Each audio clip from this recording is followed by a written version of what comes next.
जय हिंद साथियों, कैसे हैं आप सब। उम्मीद करता हूं कि आप सब एकदम ठीक होंगे और आपके घर में भी सब कुशल मंगल होंगे। आज शोबाज पर आप जानेंगे राजा फिल्म के बनने की कुछ रोचक कहानियां। राजा फिल्म में नाना पाटेकर काम कर रहे थे। जी हाँ, अपने नाना पाटेकर साहब। लेकिन नाना साहब ने डायरेक्टर के काम में इतनी ज़्यादा टांग अड़ाई कि आखिरकार उन्हें फिल्म छोड़ने के लिए कह दिया गया और नाना ने भी बिना देर लगाए फिल्म छोड़ दी, क्योंकि नाना साहब तो हैं भी तुनक मिजाज। तो डायरेक्टर ने एक बार कहा और नाना जी ने फौरन फिल्म छोड़ दी और वो अपने घर चलते बने। जबकि उस वक्त तक नाना साहब राजा फिल्म में कुछ सीन्स शूट भी कर चुके थे। ये बड़ी बात है साथियों। आमतौर पर किसी एक्टर का इस तरह बीच में फिल्म छोड़कर जाना प्रोड्यूसर डायरेक्टर के लिए नुकसानदायक साबित होता है। लेकिन जाने नाना साहब ने क्या क्या टांग अड़ाई होगी और कितनी बड़ी टांग अड़ाई होगी कि उन्हें राजा फिल्म से हटाने के बारे में प्रोड्यूसर ने फैसला किया और उनके फिल्म छोड़ जाने के बाद प्रोड्यूसर ने कुछ परेशानी दिखाई तक नहीं। खैर, जब नाना साहब राजा फिल्म से हट गए तो उनका रोल जो वो राजा फिल्म में निभाने वाले थे वो रोल फिर ऑफर किया गया एक्टर नसीरुद्दीन शाह को, मगर नसीर साहब ने उस रोल को निभाने से मना कर दिया। नसीर साहब की अपनी वजह थी।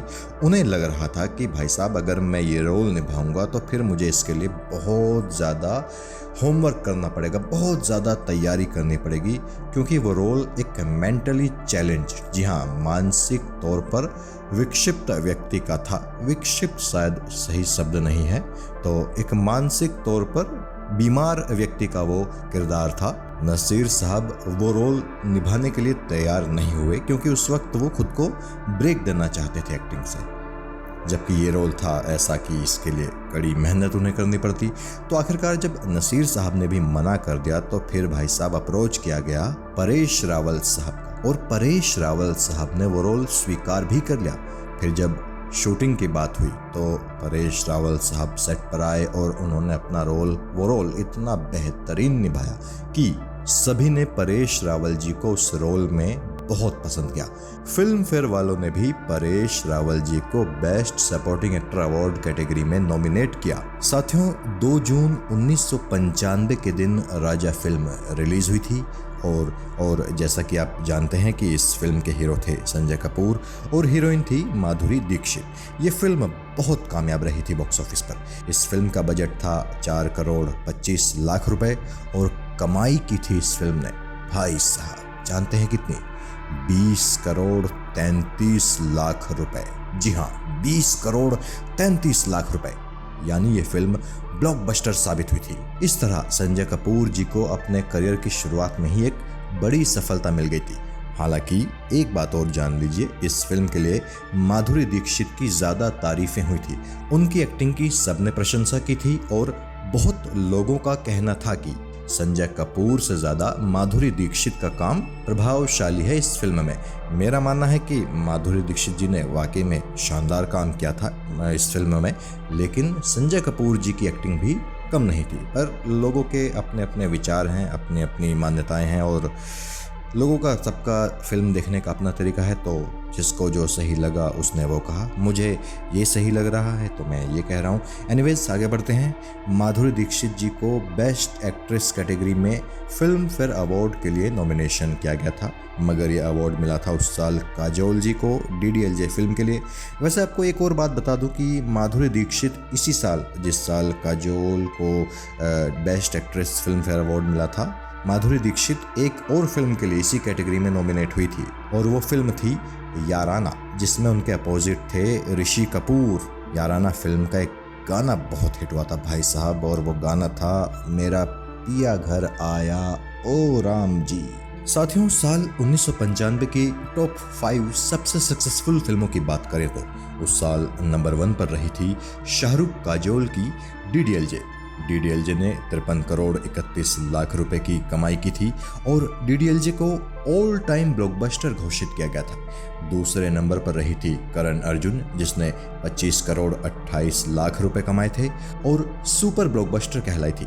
जबकि 20 करोड़ 33 लाख रुपए की कमाई के साथ संजय कपूर माधुरी की राजा तीसरे पायदान पर रही थी और ब्लॉकबस्टर कहलाई थी। चौथी पोजीशन पर रही थी आमिर उर्मिला की रंगीला। 20 करोड़ 22 लाख रुपए की कमाई करके रंगीला भी ब्लॉकबस्टर कहलाई थी।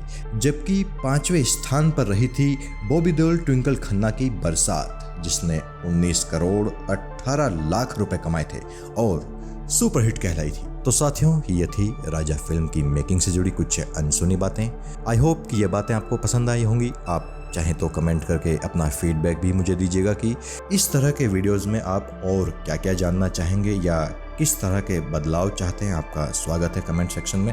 वीडियो पसंद आया हो तो इसे लाइक कर लीजिएगा, क्योंकि मैं आपको इस चैनल पर ऐसे ही ऑडियो के माध्यम से, यानी कि विजुअल कोई नहीं होगा, आपको बस मेरी आवाज़ सुनाई देगी, आप वो सुनेगा, आंखें बंद कीजिएगा और मेरी बातों को आंखें बंद करके सुनेगा।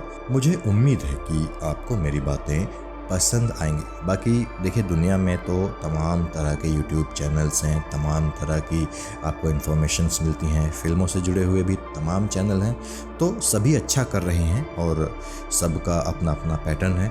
मैं एक्चुअली ऑडियो पैटर्न थोड़ा सा करना चाह रहा था, एक एक्सपेरिमेंट, क्योंकि मेरे पास एडिटिंग की स्किल्स नहीं है, मैं वीडियो एडिटिंग नहीं कर पाता हूँ। तो मुझे लगा कि मेरे लिए बेस्ट यही रहेगा कि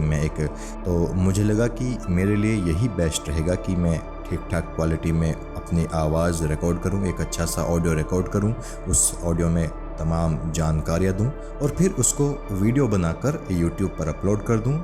और जब दर्शकों तक वो वीडियो पहुंचेगा, जिसमें काफ़ी वक्त लग जाता है, तो जब भी दर्शकों तक मेरे वीडियो पहुंचने शुरू होंगे तो उनकी प्रतिक्रियाएं आएंगी और फिर वक्त के हिसाब से हम प्रतिक्रियाओं के हिसाब से अपने वीडियोस को और अपने चैनल को इम्प्रूव करने की कोशिश करेंगे।